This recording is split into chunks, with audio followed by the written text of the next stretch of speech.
Everyone, welcome back to the next video. In this video I will show you how to apply person segmentation using CoreImage filters. So firstly I will show you guys the output. Obviously this is for native iOS application, and again you will have to test this output on a real device. It won't work on a simulator. So here I have ran my application.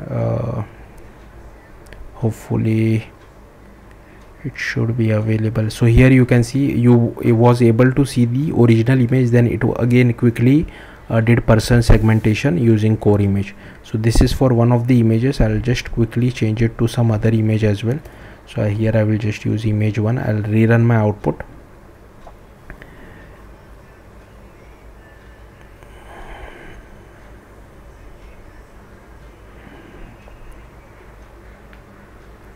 So here you can see again the person segmentation was applied.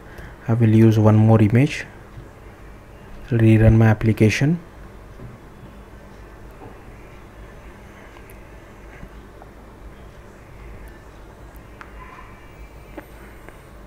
And here you can see it was applied to this image as well. So all we had to do is inside my assets folder, as you can see I have taken few images. Take whatever images you feel like. Then inside our view controller I have just taken this UI image view. Also I have imported this CoreImage.ci filter built-in. Then here we are creating our background thread.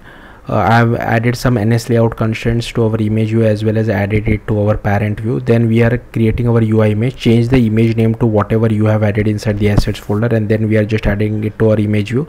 Then I'm starting our background thread. So we are converting our UI image to a CI image. Then we just do CI filter.person segmentation, and segmentation filter.input image, pass our input, and then we just get the output image from our segmentation filter. Once we have it, we again convert it to a UI image and assign it to our image view on the main thread. So yeah, that's it. Thank you for watching. Bye.